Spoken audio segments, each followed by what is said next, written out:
2017 was an interesting year for films, and it was a challenging task in itself to pick just 10 of the many good films released last year.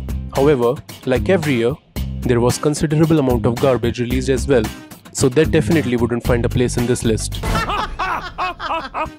So without any further ado, let's start with the list for my top 10 films of 2017.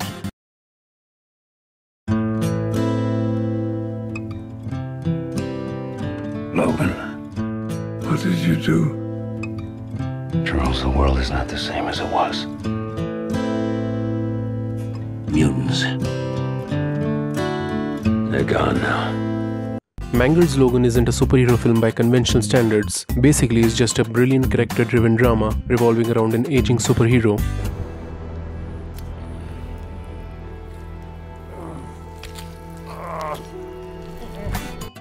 The film's setting definitely evokes feelings of nostalgia and even leaves you with the same feeling. What it does best is the way it hangs the claws of Logan and also prepares another one in the process that would keep the legacy alive.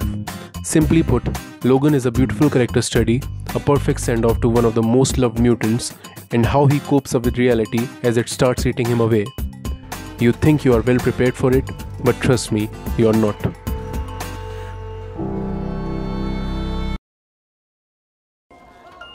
Mr. Gruber! Oh, what's this? Ah, this is London. It's wonderful. Aunt Lucy always dreamed of coming to London. If she saw this, it would be like she were finally here. Aunt Lucy! Oh, Paddington. This is perfect. This film is exactly how Disney films should be made. It's heartwarming to see a child's story so effortlessly transcending the conventional standards of the genre. It's fun enough to make you laugh out loud, yet mature enough to touch your soul. Paddington 2 is a simple story for all the right reasons, with characters that are adorable, lovable, and easy to connect with. This is breaking and entering. We haven't broken anything. Paul King deserves a special mention for making this childhood classic that never loses the grip of its heart. Come in, take a seat. We'll go somewhere else.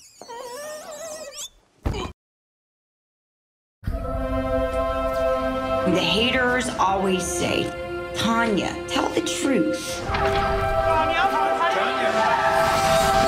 There's no such thing as truth.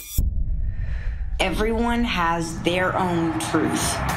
There are very few things in life more tragic than wasted talent, and I, Tonya, sums it up perfectly. The film adds levity to the subject by being too expressive, both with the characters as well as the choice of its colors. The almost documentary-like style serves as an add-on to its character-driven kinetic filmmaking. What kind of friggin' person bashes in their friend's knee? Who would do that to a friend? Another aspect that makes the film so effective is how it maintains its objectivity right from the start. There are multiple character perspectives, all equally deluded. I never did this. Next. You're incredible. Do you understand? Yeah. I'm serious. You think I could have done that without you standing next to me being strong? Are you feeling this? Are you feeling good as I'm feeling right now? Yeah, I'm cold. You cold? Yeah. Let's get to Virginia, man. Just keep your head now. Turn around. He's all right. We didn't do anything. Whoa! Get back here!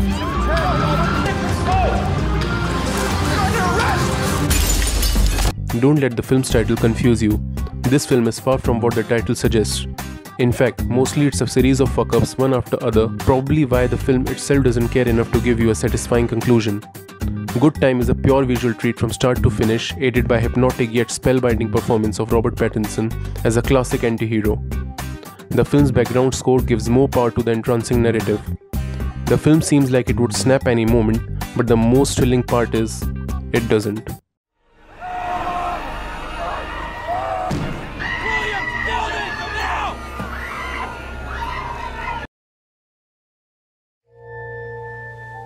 We spend all our time here.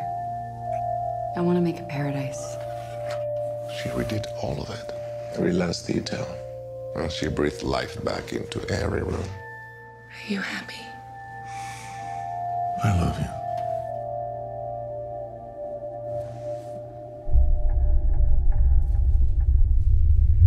you. Outrageous, bizarre, surreal, brilliant. I would run out of words to describe this artistic masterpiece even if I sit with a freaking dictionary. The film seems more like the director's fever dream turned nightmare which is just poured on screen as it is. Its narrative is as elaborate to comment on themes of Christianity and religion in general, and yet it feels a very personal and self-centered work of an artist. The film is full of crazy metaphors and demands the audience's full attention.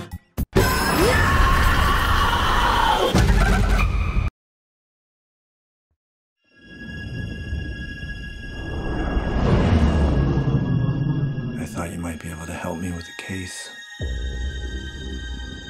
Any idea where I could find him? You police plan on taking me in? I would much prefer that to the alternative.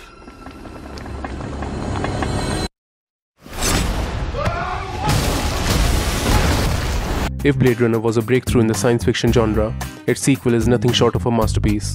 It's layered and to some extent very ambitious. You know Roger Deakins' power as a cinematographer is at full display here when beautiful, poignant and disturbing shots appear one after another, and that just adds to an already exhilarating storytelling of Denis Villeneuve.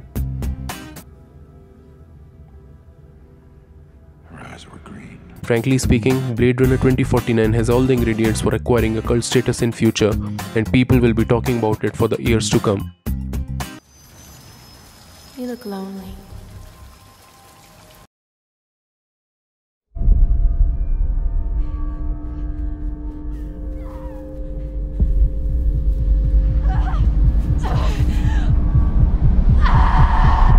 Wind River is easily one of the most mesmerizing movie watching experiences for me.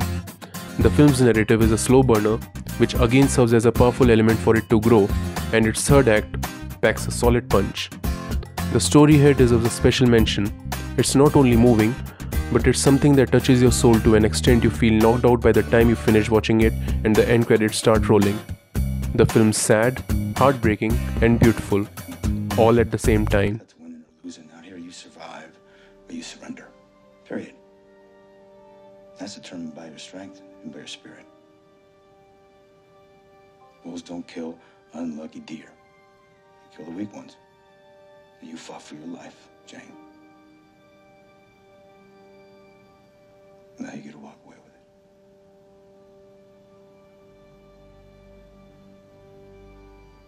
it. You get to go home.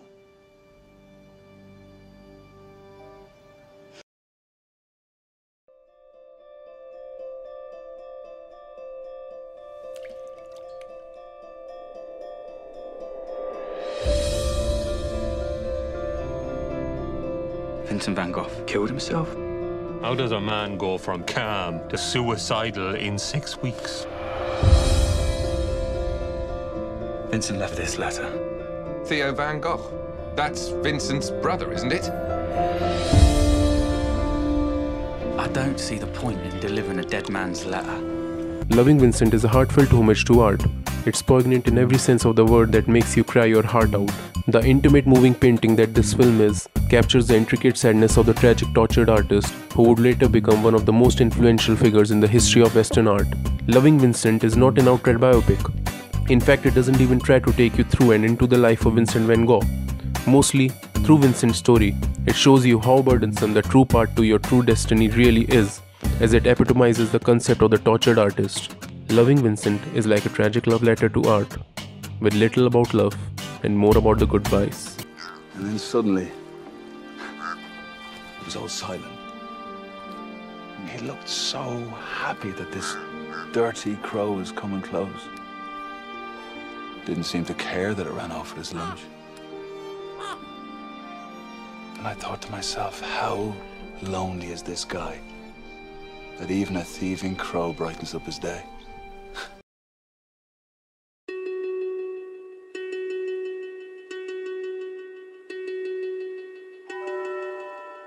You can sew almost anything into the canvas of a coat. When I was a boy, I started to hide things in the linings of the garments. Things that only I knew were there. Secrets. Good morning. Will you have dinner with me? Yes. Brought to us by Paul Thomas Anderson, Phantom Thread is a prime example of an intricately woven drama that keeps you hooked through committed performances, ambiguous human behavior, and claustrophobic romantic tension. Phantom Thread is more about war and less about love. In fact, this supposedly love story is scarier than most horror stories out there. The solidly layered performances of the leads, especially Daniel Day-Lewis, make the narrative even more engaging than it already is. Why are you not married?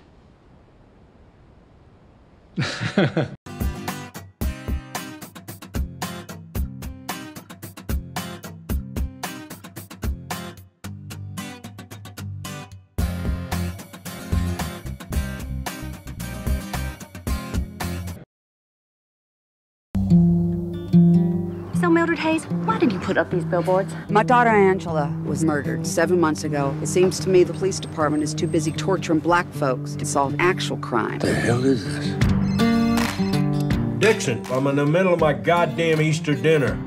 Sorry, kids. I know, Chief, but I think we got kind of a problem. Sunshine beating on a good time. I'd do anything to catch your daughter's killer. I don't think those billboards is very fair. The time it took you to get out here whining like a bitch, Willoughby. Some other poor girl's probably out there being butchered right now. Probably one of the most vulnerable and heartfelt films to have released last year, 3 Billboards Outside Ebbing, Missouri, takes you in and out of a broken yet fighting spirit of a mother. McDonough playing his usual self, mixing humor with violence, but it's not just about contrived attempts at finding humor in bloodshed for spectacles. Even the subtle one-liners and odd situations make you question the role that society plays when you are at war with the world.